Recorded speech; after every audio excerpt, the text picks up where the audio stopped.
यो हार्मोनियम चाहिँ अहिलेभन्दा लगभग 70-80 वर्ष 100 मुनि भनौँ न पुरानो भएर बसिरहेको हो। राम्रो ट्युनिङ भएको हार्मोनियम हो जुन हामी सर्भिसिङ गर्नु गइरहेको छौँ। त्यसको लागि चाहिँ हामीलाई एउटा राम्रो कपडा चाहिन्छ। त्यसको लागि यसलाई यसरी राम्रोसँग पट्याउनु पर्ने हुन्छ र अब यसको लागि हामीलाई एउटा पेन चाहिने हुनेछ र हामी 1 देखि 42वटा पर्दा हुन्छ। 42वटा पर्दा लेख्नेछौँ। त्यसपछि अनि हामी हार्मोनियम ओपन गर्नेछौँ।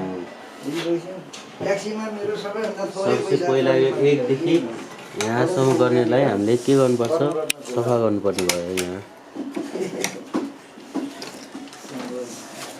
यहाँ यसरी सबै सफा गरेर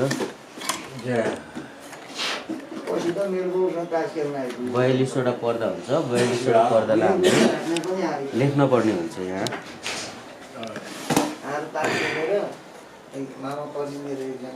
1 2 3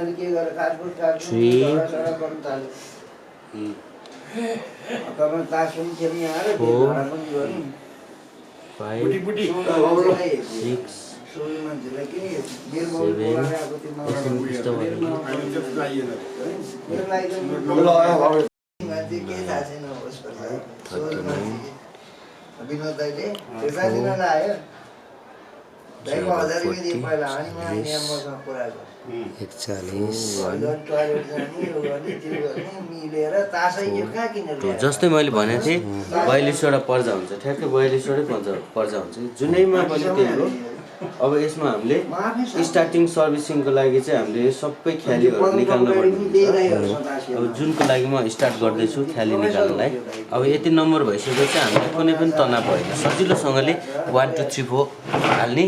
अब यसलाई यिनीहरू यस्तो भएकोहरूलाई पनि मिलाउनु पर्ने हुन्छ।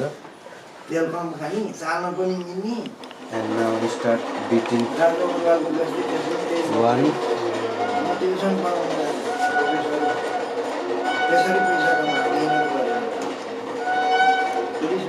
बिस्तारै निकाल्नु पर्ने हुन्छ।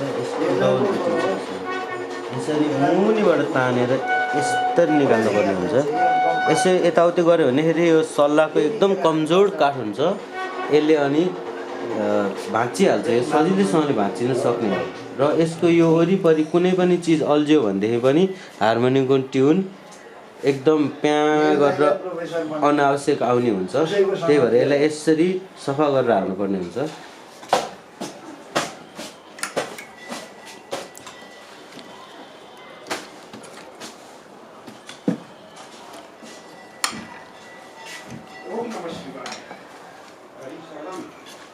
ब्यानल स्प्रिङ भन्छ यसलाई, जुन मैले उचालिरहेको छु त्यसलाई चाहिँ ब्यानल स्प्रिङ भन्छ। यो ब्यानल स्प्रिङले चाहिँ यसलाई तलमाथि गर्नलाई कति 42 पर्दा 42 पर्दा जुनैमा नि 42 पर्दै हो होइन नि। 42 पर्दा हो नि दाइ। 42 पर्दा भन्दा हुँदैन नि। यसरी बिस्तारो बिस्तारो टक्क टक्क यसरी निकाल्नुपर्छ। नत्र फेरि यो भाँचिने एकदम सम्भावना छ। एकदम धेरै सम्भावना छ। अनि म्युजिसियन साथ होइन त अनि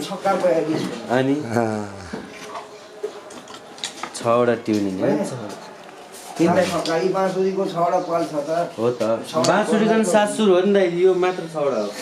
तपाईँको 7 सुर हो क्या बाँसुरीको। 7 सुर त 7 इन्टु फेरि 6वटा यसलाई मान्नु परेन हो। त्यो पनि हो। दाइले अब ब्याकग्राउन्डमा फ्लुट राख्नु तपाईँले यसलाई सर्भिस दिनु। This is so very nice word and this word is the not catches the simple peoples. त्यो शब्द भनेको कसैले पनि क्याच गर्न सक्दैन। भर्खरको बच्चाहरूले जो बुझेको हुनु पर्यो। 42 पर्दा निकालिँदै 42 पर्दा शिवगुरुले राजगुरु फ्लुटमा अनि जनकबा धन्दामा आफ्नै गोरख धन्दा शिव धन्दा पशुपति धन्दा। जय गोरख।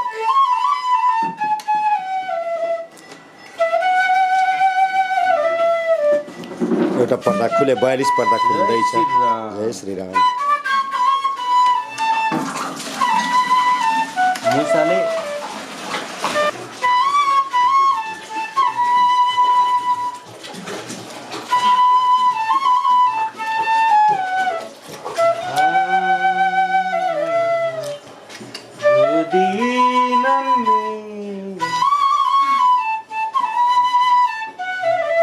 लास्ट 42वटामा यहाँ छ।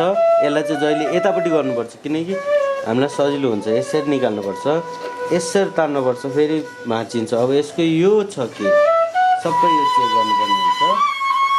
अब सबसे पहिलामा त अब यसमा मुसाको ढुसीहरू परेको रहेछ, यसलाई फर्काउनु पर्ने हुन्छ। उल्टाइदिने अब झरे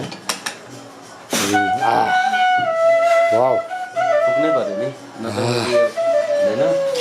यसलाई सबसे पहिला हामीले यसरी कुनै पनि कपडाले यसरी हावा दिनुपर्ने हुन्छ। हावा दिइसकेपछि यसको धुलाहरू जान्छन्, हामीलाई असल हुँदैन।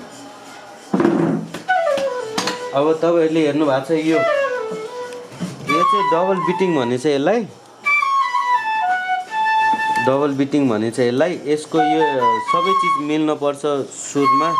यसको यो क्याप कार्ड भनेको यो बस्ने हो। यो क्याप कार्ड नभएकोमा चाहिँ यतापट्टि चाहिँ यो हुँदैन।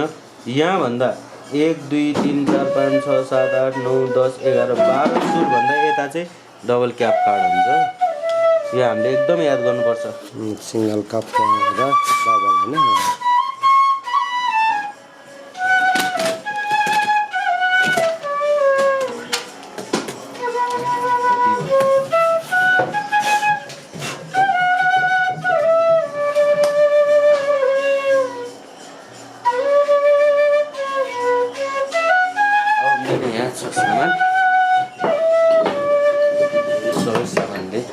धेरै पनि सामान चाहिँदैन, यति भएर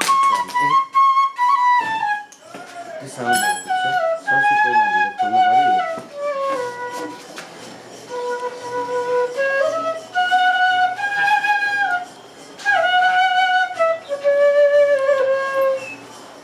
जुनलाई हजुरहरूले हेरेर राम्रोसँगले आफ्नो हार्मोनियम आफ्नै घरमा सर्भिसिङ गर्न सक्नुहुन्छ। बिग्रेको खण्डमा सबै कुरा सिकाउनु गइरहेको छु मैले।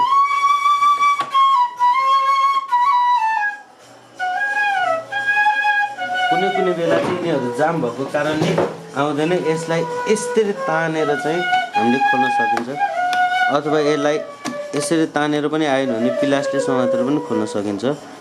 सजिलो उपाय भनेको अब यसलाई यस्तो गर्यो अनि पिलास भयो, यसले यसरी लाउने अनि समाउँदै घुमाउँदै जस्ट एकदम इजी। यसो गरेपछि हामीलाई सजिलो हुन्छ। अब यसको पार्ट यो निस्क्यो। अब हाम्रो लाग्ने छ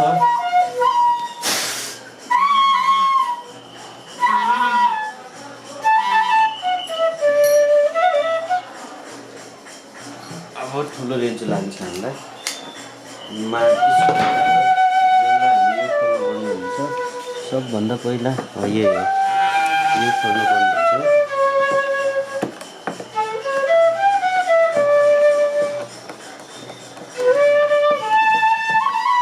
यसले चाहिँ हाम्रो हार्मोनियमको ट्युनिङ लक गर्ने काम गर्छ, जुन निस्किँदैन। यसको फेरि अलिक फरक किसिमको हुन्छ। जुनलाई ठुलै चाहिन्छ, सामान्य पुग्दैन।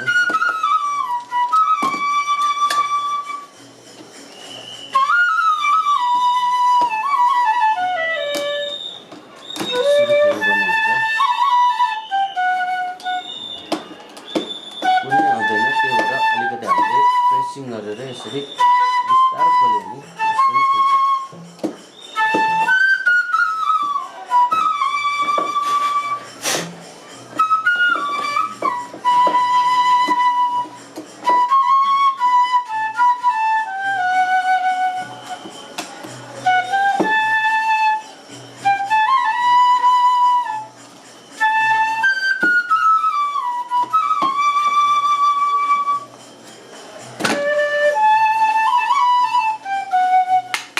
सय वर्ष पुरानो हार्मोनियम हो नि यो। अब यस्तो हुन्छ सबै पहिल्यै सफा गर्दै गयो भने सजिलो हुन्छ हामीलाई, पछिल्लो गाह्रो हुँदैन। अब हाम्रो भयो यसको लक कहाँ हुन्छ त भन्दा यसको लक यहाँ हुन्छ। त्यो अहिले हामीले खोलेको नखोलिकन यो खुल्दैन। सबै लक गर्दै गर्दै गर्दै गर्दै आएको हुन्छ। हामीसँग एउटा ब्रस छ सानो खाले, भयो एकदम राम्रो हुन्छ। अब यो भयो यसरी खोलिन्छ। ट्युनमा यसमा चाहिँ एकदम स्ट्रङ नट हुन्छ जय हो यो सब गर्न जान्दैन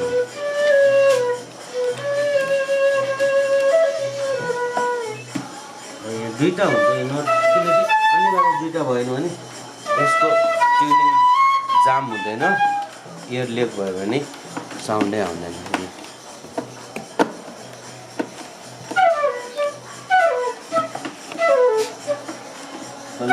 कति वर्षदेखि नखाले है हार्मोन त गजब छ जस्तो यो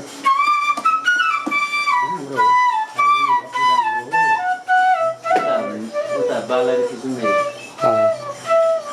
खिचिरहेको छ पशुपति श्री पशुपतिनाथ सङ्गीत कला केन्द्र सङ्गीत कला प्रतिष्ठान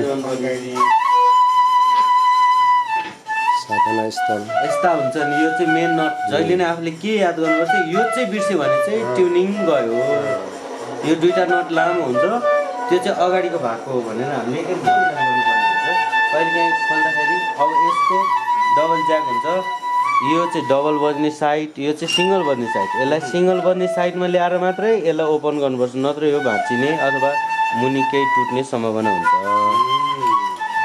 अब यसरी खोल्दाखेरि हाम्रो यो के को छ त